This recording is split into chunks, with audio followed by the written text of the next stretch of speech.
Hello dear students, as usual I am Navneel God from Tagore School Parbatsar and we are studying our social studies book of class 7th। हम लोग study कर रहे हैं हमारी 7th class की social studies book. Dear students, as you know, जैसा कि आप जानते हैं, we have completed our first lesson. हम लोग अपना फर्स्ट लेसन जो कि था ट्रेसिंग चेंजेज थ्रू 1000 ईयर्स, 1000 सालों के का जो बदलाव है, जो चेंजेज हुए थे 1000 ईयर्स में, यानी 1000 सालों में जो चेंजेज हुए, जो बदलाव हुए, उनको ट्रेस करना, उनका पता लगाना, ये हम लोगों ने इस लेसन में किया था। और ये बात है उन 1000 सालों की 700 CE टू अप्रोक्सीमेटली 1800 CE, यानी सन 700 से लेकर सन 1800 के बीच का जो ये 1100 वर्षों का जो इतिहास है, जिसको मेडिवल टाइम कहा जाता है, मध्यकाल कहा जाता है, इस समय में क्या क्या चेंजेज हुए, कैसे चेंजेज हुए, ये सारी चीजें हमने इस लेसन में पढ़ी है। And we have completed this lesson. हम लोगों ने ये लेसन कंप्लीट कर लिया है। I have posted 11 videos of this lesson already. ये जो लेसन है, मैंने इसके 11 वीडियो अभी तक आपको पोस्ट कर दिए हैं। आशा करता हूं आपने बहुत ही ध्यान से, केयरफुली देखे होंगे, और जो भी वर्क आपको रिटर्न वर्क करने के लिए कहा था वो भी आपने बहुत ही केयरफुली किया होगा। Now it is my 12th video. आज का ये वीडियो, ये 12वां वीडियो है इस लेसन का, 12th वीडियो है। And we have to read the things to remember point today. आज हमें ये जो थिंग्स टू रिमेंबर पॉइंट हैं वो हमें स्टडी करने हैं। उसके बाद हमें वर्ल्ड ऑफ वर्ड्स, यानी शब्दों का संसार, या इस लेसन में जो कठिन शब्द आए हैं, जो डिफिकल्ट वर्ड्स हैं, उनका क्या मीनिंग है, क्या अर्थ है, वो हमें पढ़ना है। Then we have to do the question answers of this lesson, और उसके बाद में हमें आज क्वेश्चन आंसर इस लेसन के करने हैं। Let's start with the things to remember points. आइए शुरू करते हैं थिंग्स टू रिमेंबर पॉइंट्स से आज की study. And it is the 12th video. आज का ये वीडियो 12th वीडियो है, और इसका थिंग्स टू रिमेंबर, थिंग्स यानी चीजें, टू रिमेंबर यानी याद करने की, याद रखने की चीजें, यानी इस लेसन की वो खास बातें जो हमें याद रहनी चाहिए, वो यहां पर पॉइंट के अकॉर्डिंग दी हुई है, टू द पॉइंट दी हुई है। इनको एक एक करके स्टडी करेंगे। Let's start today's study. आइए शुरू करते हैं आज की study. Point number 1, the study of history. इतिहास की स्टडी या इतिहास का अध्ययन इज डिवाइडेड, ये बांटा गया है, इनटू 3 पीरियड्स, तीन समय कालों में। पीरियड्स का मतलब होता है समय या काल। 3 कालों में, 3 समयों में इतिहास की स्टडी को डिवाइड किया गया है। कौन से हैं वो 3 समय? In other words, I.E. का जहां पर भी ये टर्म यूज की जाती है, तो इसका मतलब होता है इन अदर वर्ड्स, यानी दूसरे शब्दों में। इतिहास को तीन पार्ट्स में या 3 टाइम पीरियड्स में डिवाइड किया गया है। उनमें से फर्स्ट है द एंशिएंट, यानी प्राचीन समय, द मेडिवल यानी मध्यकाल यानी बीच का समय, एंड द मॉडर्न और आधुनिक। ऐसे 3 टाइप से, 3 कैटेगरी में हिस्ट्री को डिवाइड किया गया है, इतिहास को बांटा गया है। Point number 1। Point number 2, coming of these new people. Coming यानी आना, ऑफ दीज न्यू पीपल, इन नए लोगों के आने से। इसका जो सेंस है वो ये है, coming of this new people, in these यानी इन, न्यू पीपल यानी नए लोगों के, कमिंग यानी आने से।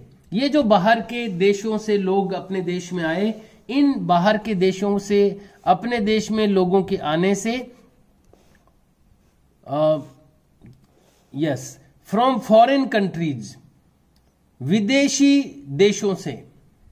दूसरे देशों से, फॉरेन कंट्रीज यानी दूसरे देशों से इन नए लोगों के आने से changed many things in India, बदल गई बहुत सारी चीजें भारत में।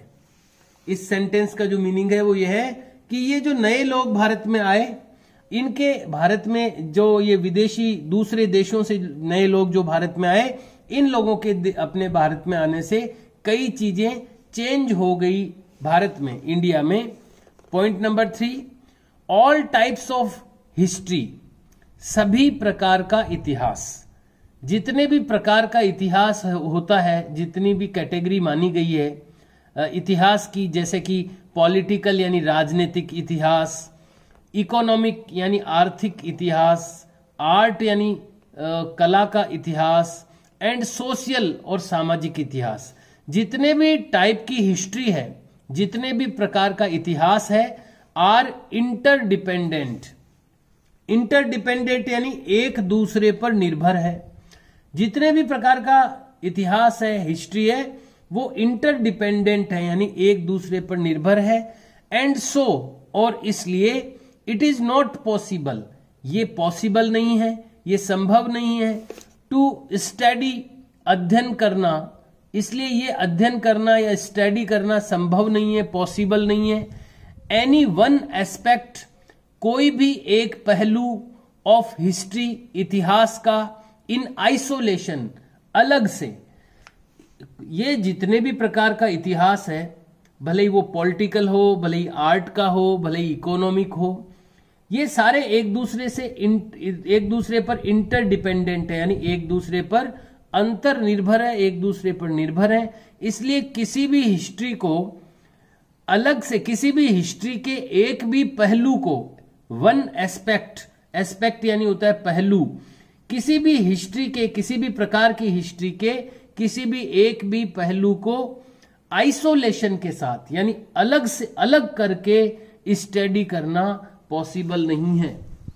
यानी कोई भी प्रकार की हिस्ट्री अगर आपको पढ़नी है तो आपको बाकी टाइप की हिस्ट्री भी उसके साथ साथ जाननी पड़ेगी, पढ़नी पड़ेगी।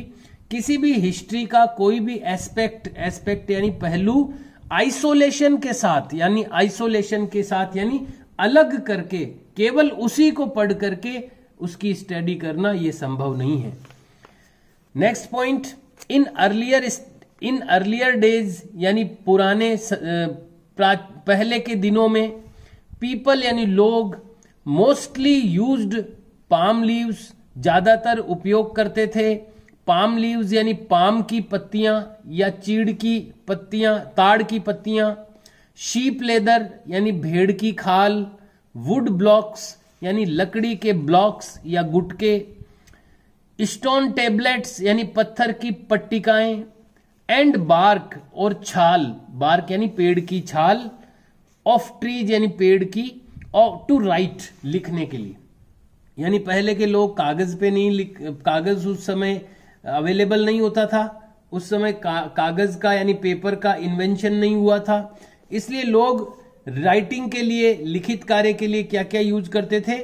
पाम की लीव्स, पाम एक ट्री होता है, पाम की लीव्स, शीप लेदर यानी भेड़ की खाल, वुड ब्लॉक्स लकड़ी के गुटके, स्टोन टेबलेट्स पत्थर की पट्टिकाएं, एंड बार्क ऑफ ट्रीज और पेड़ की छाल टू राइट, ये चीजें वो लिखने के लिए यूज करते थे। नेक्स्ट पॉइंट, द स्कॉलर्स यानी विद्वान, रोट यानी द स्कॉलर्स रोट, विद्वानों ने लिखा, राइट की सेकेंड फॉर्म है रोट।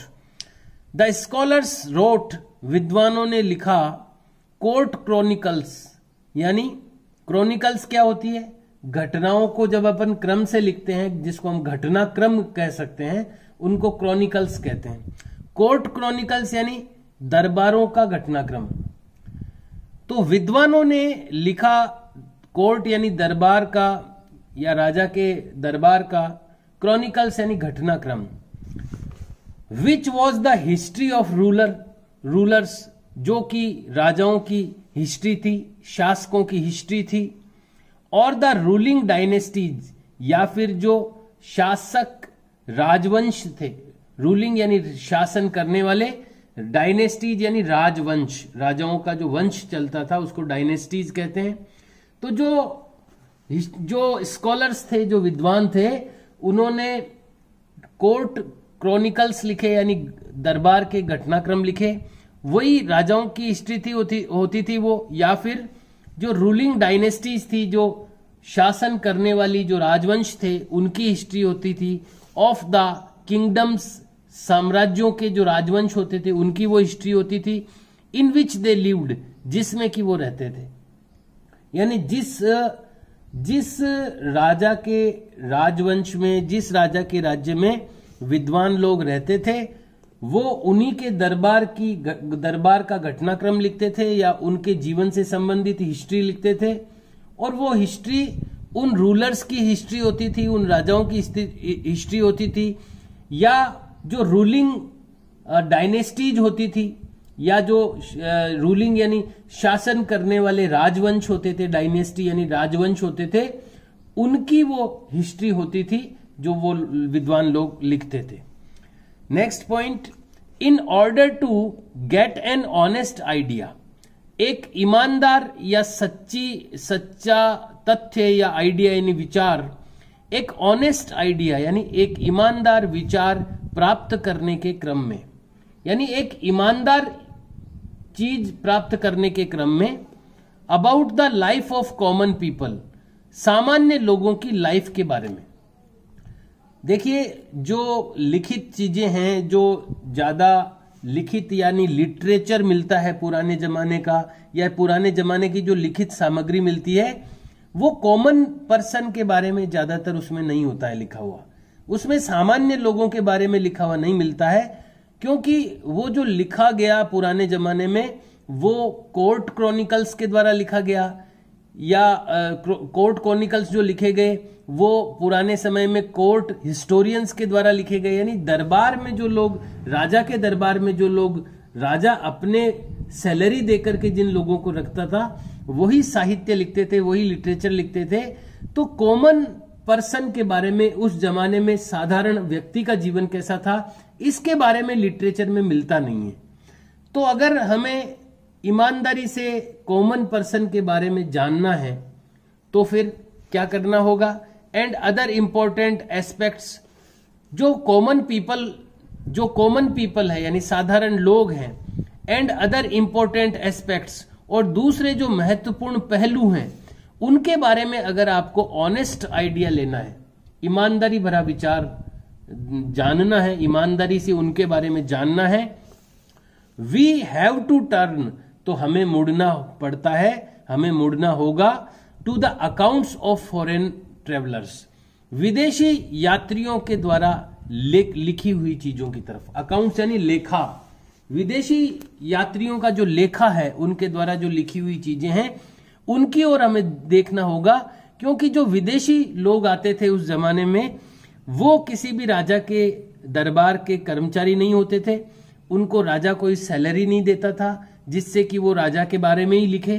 तो वो जो फॉरेनर्स लोगों का अकाउंट है, जो विदेशी लोगों द्वारा लिखी हुई चीजें हैं, उनमें आम जनता के बारे में, कॉमन पीपल के बारे में, या और किसी जरूरी महत्वपूर्ण एस्पेक्ट के बारे में जो लिखा हुआ है वो ईमानदारी से लिखा हुआ है, ऑनेस्टली लिखा हुआ है। तो अगर हमें ईमानदारी से इन साधारण चीजों के बारे में जानना है तो हमें फॉरेन ट्रेवलर्स का जो अकाउंट है, विदेशी यात्रियों का जो लिखा हुआ साहित्य है, उनको पढ़ना चाहिए, तो हमें एक ऑनेस्ट आइडिया मिल सकता है।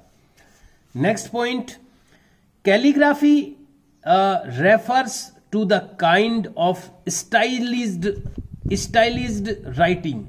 कैलीग्राफी क्या होती है? देखिए, हमने पढ़ा है लेसन में, कैलीग्राफी एक कला है, लिखने की कला है। उसमें अक्षरों को थोड़ा डिजाइन से लिखा जाता है, लेखन को सुंदर बना करके लिखने की कला है कैलीग्राफी।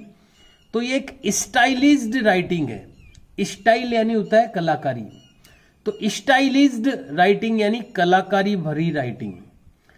कैलीग्राफी रेफर्स यानी कैलीग्राफी का मतलब होता है to the kind of stylised writing, एक प्रकार की काइंड यानी काइंड ऑफ स्टाइलिज्ड राइटिंग, एक प्रकार की कलाकारी भरी राइटिंग। तो कैलीग्राफी रेफर करती है, यानी कैलीग्राफी का मतलब होता है एक प्रकार की स्टाइलिज्ड राइटिंग यानी कलाकारी भरी writing. And it is a form, और ये एक रूप होता है, ये एक फॉर्म होती है यानी एक रूप होता है ऑफ डेकोरेशन, ये एक सजावट का भी रूप होता है, ये एक डेकोरेशन का भी रूप होता है कैलीग्राफी, विच इज यूज्ड, जो कि यूज किया जाता है, इवन इन द मोनामेंट्स, यहां तक कि जो कि मोनामेंट्स में यूज किया जाता है, यानी स्मारकों में भी कैलीग्राफी का यूज किया जाता है। जो लिखावट होती है वहां पर वो स्टाइलिश होती है, वहां जो भी कुछ लिखा जाता है वो डिजाइन से लिखा जाता है। तो कैलीग्राफी एक स्टाइलिश राइटिंग है और एक ये डेकोरेशन का टाइप फॉर्म भी है, तो ये होती है कैलीग्राफी। लेट्स गो अहेड, आइए चलते हैं अगले पेज पर। द नेक्स्ट पॉइंट इज, अगला जो पॉइंट है वो है आर्कियोलॉजी। देखिए आर्कियोलॉजी के बारे में हम बहुत कुछ पढ़ चुके हैं। पुरानी जो चीजें हमें प्राप्त होती है प्राचीन समय की, भले ही वो जमीन के अंदर से खुदाई से प्राप्त हो या पुरानी जो इमारतें हैं वो हो, मोनामेंट्स हो, ये सब आर्कियोलॉजिकल सोर्सेज कहलाते हैं, पुरातत्व विज्ञानी स्रोत कहलाते हैं। ये इस तरह की जो चीजें होती है वो आर्कियोलॉजिकल कहलाती है। तो आर्कियोलॉजी किसको रेफर करती है? आर्कियोलॉजी जो शब्द है वो किसको संदर्भित करता है?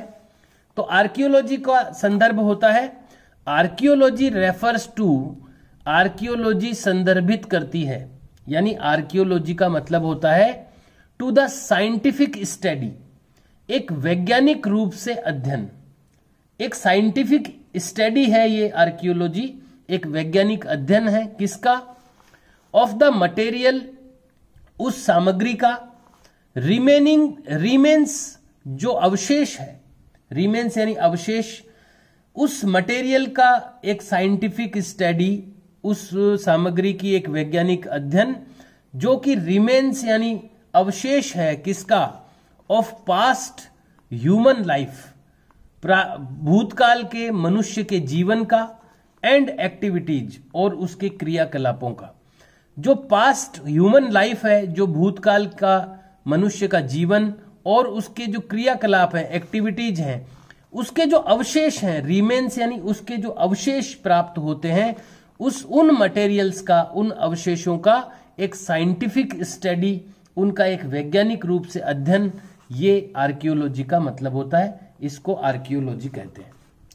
नेक्स्ट, ओल्ड टेम्पल्स यानी पुराने मंदिर, पैलेसेज यानी महल, फोर्ट्स यानी किले, क्लॉक टावर्स यानी जहां ऐसे टावर या ऐसे स्तंभ जहां पर घड़ी लगी हो, मॉस्क्स यानी मस्जिदें, एंड टॉम्ब स्टोन यानी कब्रों के ऊपर लगे हुए पत्थर, इसको ब्रैकेट में बताया भी गया है, लार्ज यानी बड़े, फ्लैट यानी चपटे, इंस्क्राइब्ड स्टोन ऐसे पत्थर जिन पे इंस्क्राइब्ड हो, जो जिन पे कुछ खुदा हुआ हो, स्टैंडिंग यानी खड़े हों, और लेड या लेटे हुए हों, ओवर ग्रेव्स यानी कब्रों पे, कब्रों के ऊपर खड़े या लेटे हुए वो पत्थर जिन पे कुछ खुदा हुआ हो, उनको टॉम्ब स्टोन कहते हैं। ये जो जितनी भी चीजें हैं, चाहे पुराने मंदिर हैं, महल हैं, किले हैं, क्लॉक टावर हैं, मस्जिदें हैं, टॉम्ब स्टोन हैं, ये सब आर इंक्लूडेड इन मोनामेंट्स, ये शामिल हैं मोनामेंट्स में, यानी ये मोनामेंट्स होते हैं, ये मोनामेंट्स की कैटेगरी में ये सब चीजें आती है। Next point, epigraphy. हम लोग पढ़ चुके हैं कि जो इंस्क्रिप्शंस होते हैं, जो शिलालेख होते हैं या जो चीजें खुदी रहती है, तो वो उनकी जो स्टडी की जाती है, उनका अध्ययन जो किया जाता है, उसको एपिग्राफी कहते हैं। हम लोग ये पढ़ चुके हैं लेसन में। Epigraphy is the study, epigraphy एक स्टडी है, एक अध्ययन है, ऑफ इंस्क्रिप्शंस शिलालेखों का, और एपिग्राफ्स या आदर्श वाक्यों का, एज राइटिंग जो लिखे हुए होते हैं, ऐसे आदर्श वाक्य जो लिखे हुए होते हैं, राइटिंग में होते हैं, या जो इंस्क्रिप्शंस यानी जो शिलालेख होते हैं, पत्थरों पर कुछ लिखा हुआ खुदा हुआ होता है, इस तरह की चीजों की जब स्टडी की जाती है तो उसको एपिग्राफी कहते हैं। नेक्स्ट पॉइंट है द साइंस, विज्ञान एसोसिएटेड यानी जो जुड़ा हुआ है, वो विज्ञान जो एसोसिएटेड है यानी जुड़ा हुआ है with the study of coins, सिक्कों की स्टडी से। जो कॉइन्स यानी सिक्कों की स्टडी यानी सिक्कों के अध्ययन से जुड़ा हुआ जो साइंस है, इज नॉन एज न्यूमिस्मेटिक्स, इसको न्यूमिस्मेटिक्स कहा जाता है। सिक्कों का जब अध्ययन किया जाता है, जैसे हमने पढ़ा कि इंस्क्रिप्शंस का अध्ययन करते हैं तो उसको एपिग्राफी कहते हैं, ऐसे ही जब सिक्कों का अध्ययन किया जाता है, कॉइन्स की स्टडी की जाती है तो उसको न्यूमिस्मेटिक्स कहते हैं। एंड लास्ट पॉइंट है जुडिशियस यानी न्यायपूर्ण एंड केयरफुल और सावधानीपूर्ण, न्यायपूर्वक और सावधानीपूर्वक यूज ऑफ सोर्सेज, स्रोतों का उपयोग, सोर्सेज का यूज, न्यायपूर्वक और सावधानीपूर्वक सोर्सेज का यूज यानी स्रोतों का उपयोग। कौन से स्रोतों की बात हो रही है? इतिहास के स्रोतों की। सोर्सेज का यूज करना has to be done by the historian, जब किया जाता है हिस्टोरियन के द्वारा, इतिहासकारों के द्वारा। जब इतिहास के जो सोर्सेज हैं, जो स्रोत हैं, उनका न्यायपूर्ण तरीके से और सावधानी पूर्वक हिस्टोरियन के द्वारा, इतिहासकारों के द्वारा जब इनका अध्ययन किया जाता है, इन ऑर्डर टू डेपिक्ट, चित्रित करने के क्रम में, यानी चित्रित करने के लिए या हमारे सामने रखने के लिए, द करेक्ट पिक्चर, सही चित्र, हमारे सामने इतिहास का सही चित्र प्रस्तुत करे, वो सही इतिहास हमारे सामने आए, इसके लिए जब सोर्सेज का, सोर्सेज यानी हिस्ट्री के सोर्सेज का, जब हिस्टोरियन जुडिशियल यानी न्यायपूर्ण तरीके से और केयरफुल यानी बहुत ही सावधानी पूर्वक जब इन सोर्सेज का यूज करते हैं historian, of period, of the period, किसी भी समय के दौरान, studied by them, of the period studied by them, उनका अध्ययन उनके द्वारा किया जाता है। यानी हमारे सामने इतिहास का सही चित्र सामने आए, इतिहास की सही जानकारी हमारे सामने आए, इसको चित्रित करने के लिए यानी इसको डेपिक्टेड यानी चित्रित करने के लिए जो हिस्टोरियंस होते हैं, जो इतिहासकार होते हैं, वो सोर्सेज का उपयोग करते हैं। इतिहास के जो सोर्स हैं, हिस्ट्री के जो सोर्सेज हैं, स्रोत हैं, उनका कैसे उपयोग करते हैं? जुडिशियस यानी न्यायपूर्ण और बहुत ही सावधानी के साथ वो उनका उपयोग करते हैं ताकि इतिहास की जो सही जानकारी है वो हमारे सामने आ सके। Dear students, these are the important points of this lesson. ये कुछ इस लेसन के इंपॉर्टेंट पॉइंट्स थे। Now there are difficult words of this lesson are given. यहां अब कुछ कठिन शब्द इस लेसन के दिए हुए हैं और ये दिए हुए हैं वर्ल्ड ऑफ वर्ड्स यानी शब्दों का संसार।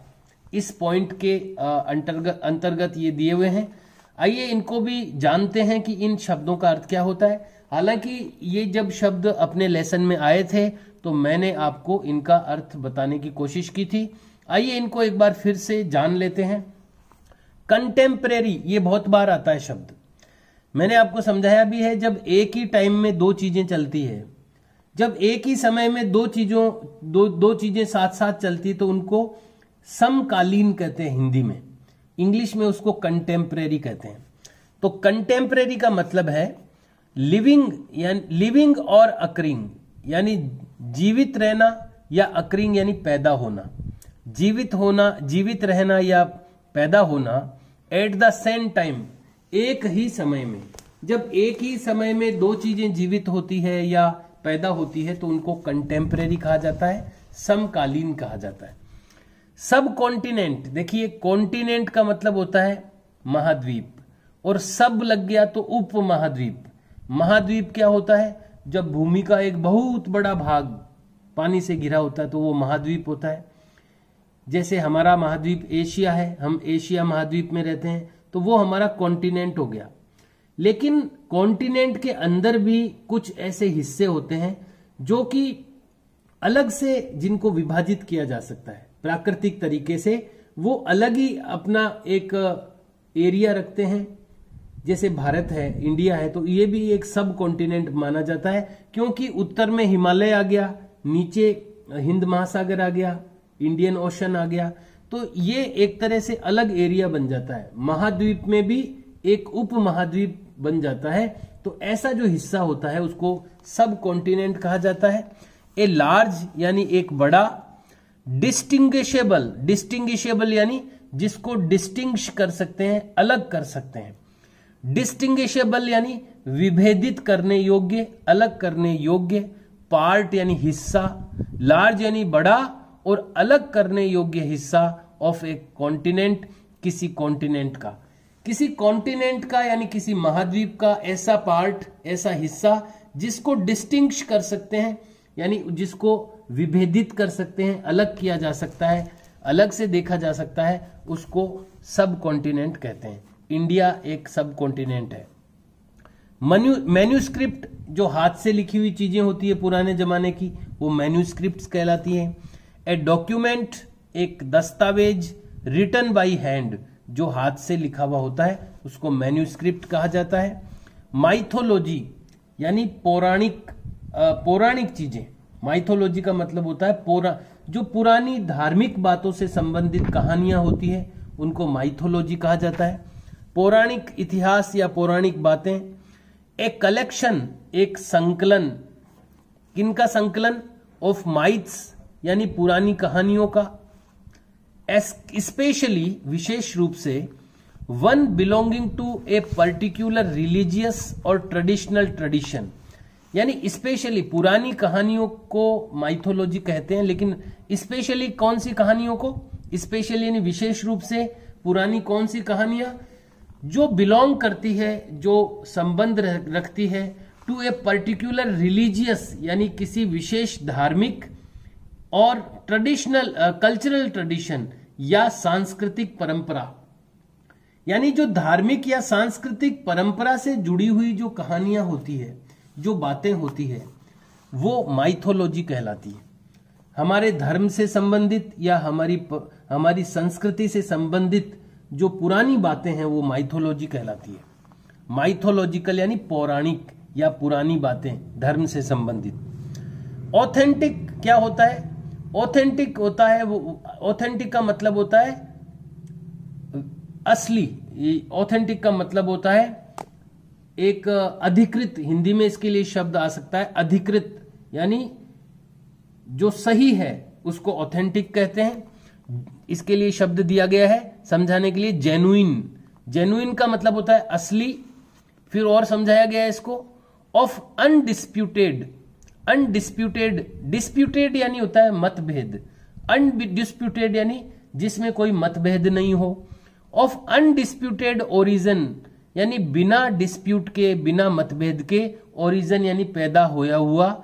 एंड नॉट ए कॉपी, और जो कॉपी नहीं होती, जो चीज किसी की कॉपी नहीं होती, जो चीज किसी की नकल नहीं होती, और जो अनडिस्प्यूटेड होता है यानी जिसके ऊपर कोई मतभेद नहीं होता, यानी ऐसी कोई बात जिसमें कोई मतभेद नहीं है, जो सब लोग मानते हैं, और जो किसी की नकल की हुई नहीं है, और जो असली है, उसको कहते हैं ऑथेंटिक यानी अधिकृत। अगला शब्द है आर्टिफैक्ट। ये हम लोगों ने पढ़ा है इसी लेसन में। मनुष्य के द्वारा बनाई हुई कलाकृतियां आर्टिफैक्ट्स कहलाती हैं। एन ऑब्जेक्ट एक चीज, एक वस्तु, made by a human being जो मनुष्य के द्वारा बनी हुई होती है। टिपिकली वन एक जटिल, ऑफ कल्चरल यानी कि सांस्कृतिक और हिस्टोरिकल इंटरेस्ट या ऐतिहासिक रुचि से संबंधित, यानी जो सांस्कृतिक या ऐतिहासिक रुचि से संबंधित एक जो जटिल ऐसी कोई चीज जो मनुष्य के द्वारा बनाई हुई होती है उसको आर्टिफैक्ट्स कहते हैं। इसमें मूर्तियां भी आती है, स्कल्पचर, पेंटिंग्स, ये सारी चीजें आर्टिफैक्ट्स में आती है। कंसर्ट, कंसर्ट शब्द आया था भगवान शिव का, कंसर्ट पार्वती। कंसर्ट पत्नी को भी कहते हैं, पति को भी कहते हैं, या साथी को भी कंसर्ट कहा जाता है। तो इसको समझाने के लिए लिखा है ए वाइफ यानी पत्नी, हस्बैंड यानी पति, और कंपेनियन या साथी। इन तीनों में से किसी को भी कंसर्ट कहा जा सकता है। जीनियोलॉजिकल, जीनियोलॉजिकल आनुवंशिक रूप से जब अपन बात करते हैं किसी की तो वो जीनियोलॉजिकल कहलाता है। रिलेटिंग यानी संबंधित, to the study of tracing the lines of family descents. Family descent यानी सभ्य फैमिली की जो लाइन्स होती है, यानी जो डिसेंट यानी सभ्य, फैमिली यानी परिवार, जो सभ्य परिवार होता है उसकी जो लाइन्स यानी उसकी जो श्रृंखला होती है।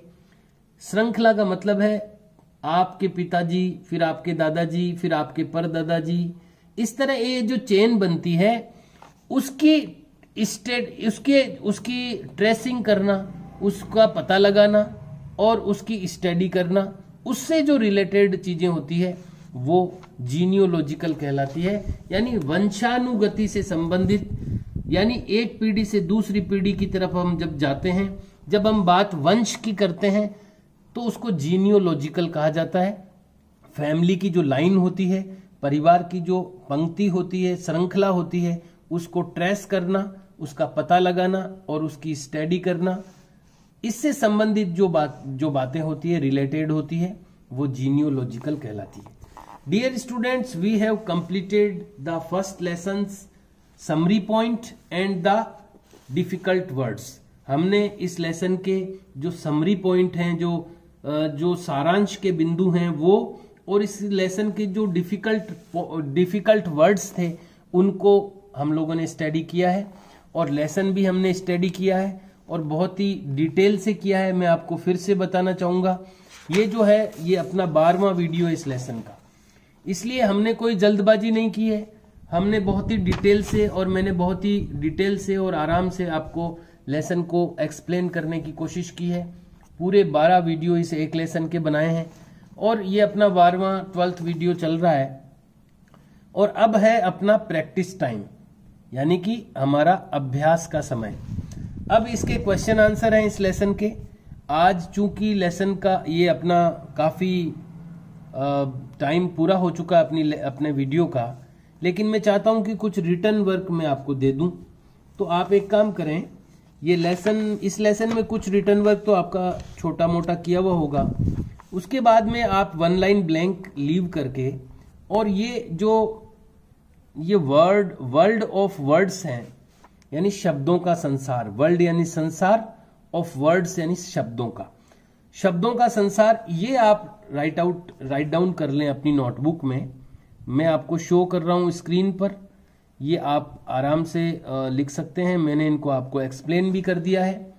ये आपको रिटर्न वर्क के रूप में करना है। आज के वीडियो का रिटर्न वर्क है ये, और इसमें क्या है लिखा हुआ ये मैंने आपको एक्सप्लेन कर दिया है। और ये जो इसके क्वेश्चन आंसर है ये हम लोग स्टार्ट करेंगे अगले वीडियो से। Dear students, you should do your return work daily. आपको डेली अपना रिटर्न वर्क करना चाहिए। Don't make remain the pending work. कोई भी जो वर्क है वो पेंडिंग नहीं रखना चाहिए आपको। Dear students, it is the return work of today's video. आज के वीडियो का ये रिटर्न वर्क मैं आपको दे चुका हूं। And try to learn them also. इनको लर्न करने की भी कोशिश करें। We will start the question answer of this lesson. हम लोग इस लेसन के क्वेश्चन आंसर स्टार्ट करेंगे फ्रॉम द नेक्स्ट वीडियो, अगले वीडियो से। Okay dear students, see you and bye.